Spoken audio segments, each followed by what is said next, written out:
Welcome back to Out Travel Inner Journey. On my show today, we're gonna talk about vulnerability in relationships. Me and Uli. Hi. Right. Hi, Alexander. Yes.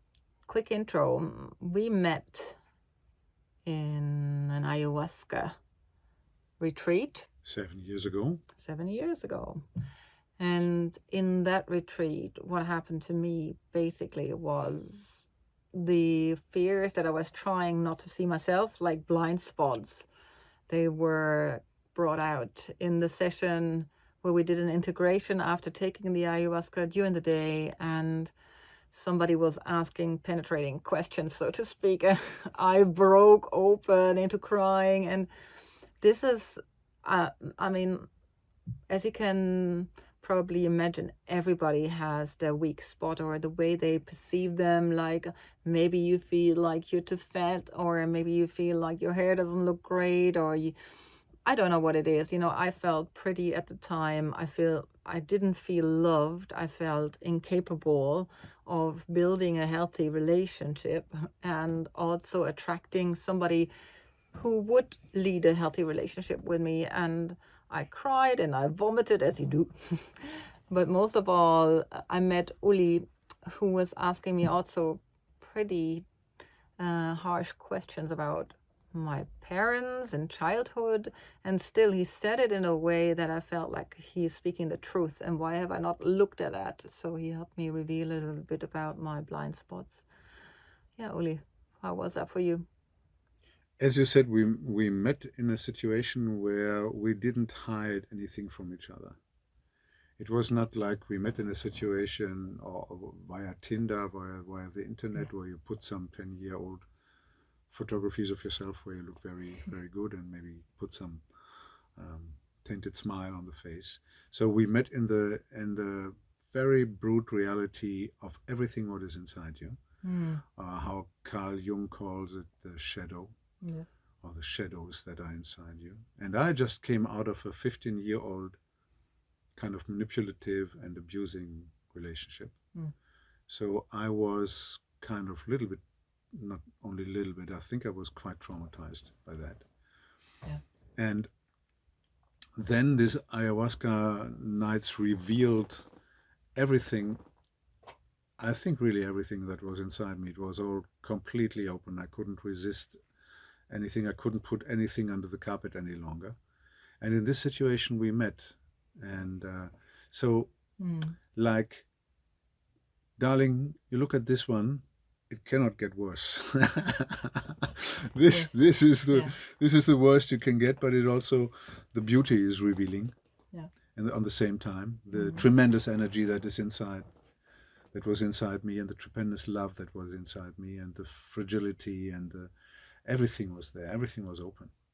And the point is that a retreat like that, it might not be ayahuasca for you, or it might be a completely different scenario, and you mightn't have been showing yourself like that. But what we took from the retreat, it was like a safe bubble, because everybody went in there and they knew what they were in for. They wanted to have personal growth at their hands and see whether the vine leaves would reveal the inner truth. And so that was a bubble that was in itself a point of where I could be vulnerable and where you could be vulnerable.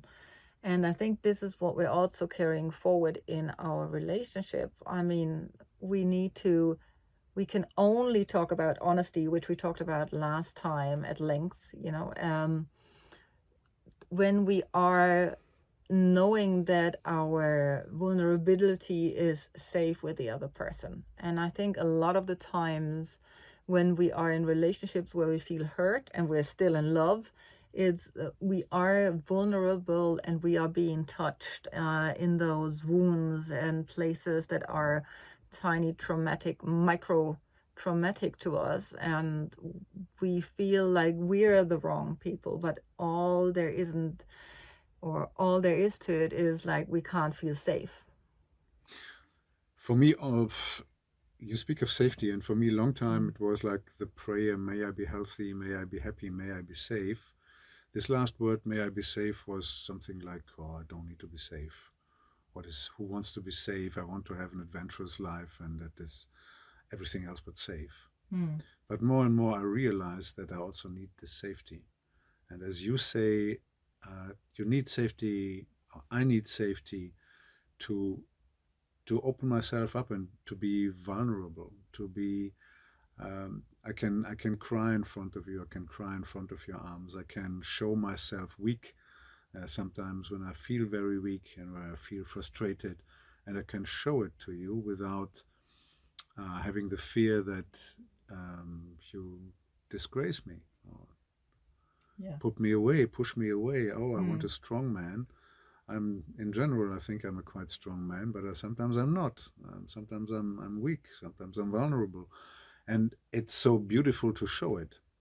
Yeah. And what I realize, as soon as I show my vulnerabilities and my fears, they vanish. Mm. They go up into thin air. And Mm.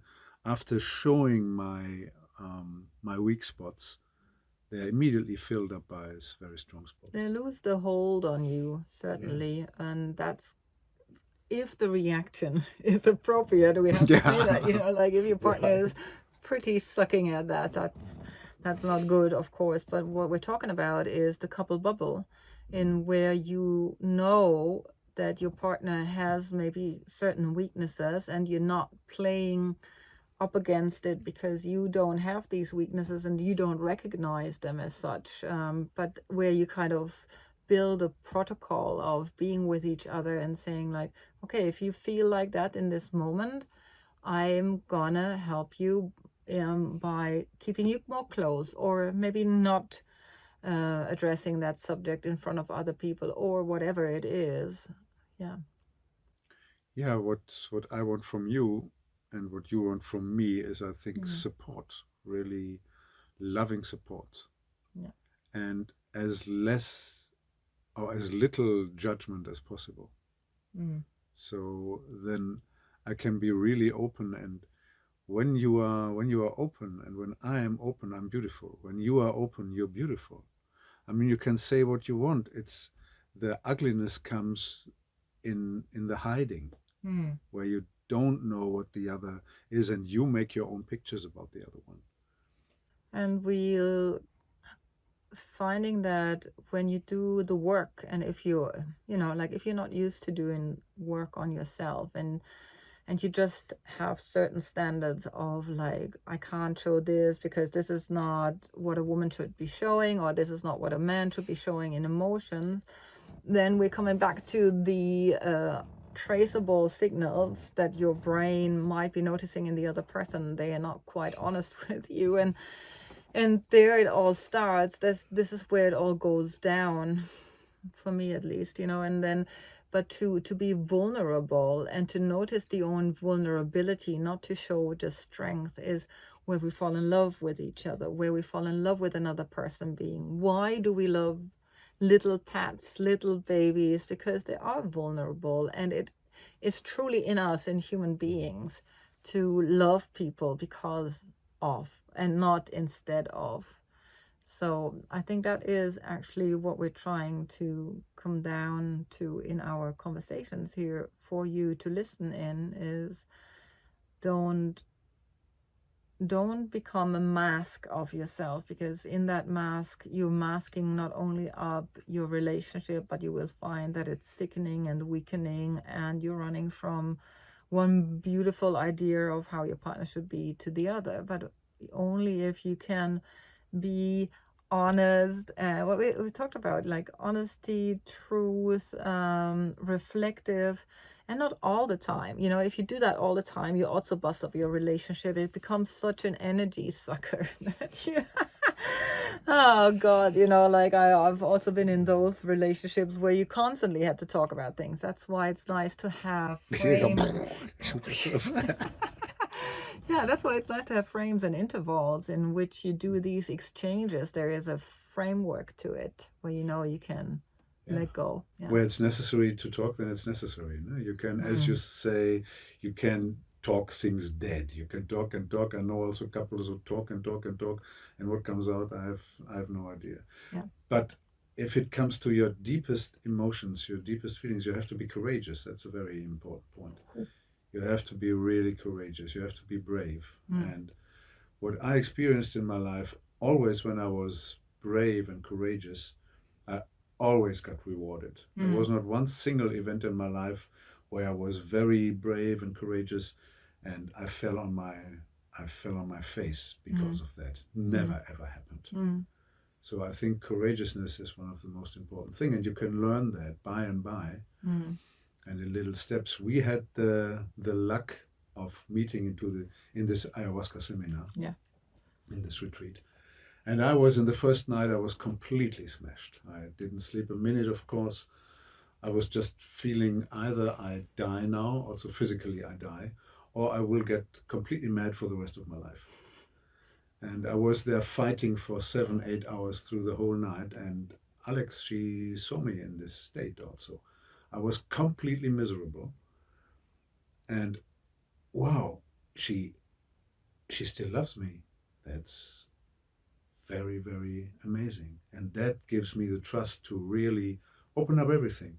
Yeah, it is. It's a courageous thing also to let go of your own strength. And when you are in a social situation and your partner might not feel that, great about how you act. Maybe you're the one who can go out into the crowd and animate everybody, and the other person is not like that. It's very hard to let go of the moment you feel super fine and elevated in coming back to what's also important, and that is the couple bubble. It's like, are you deciding to be an ego-driven maniac in your relationship and narcissistic, so that everything that you feel is right and the other person is not right? And then also everything that you experience is more important than the value of your relationship. Where do you place the value in your relationship? Any questions to us? You can place them down below, as they say, in the comments. Maybe we can answer one or the other. I'm sure we can. Lots of love to you all. Bye for now. Bye.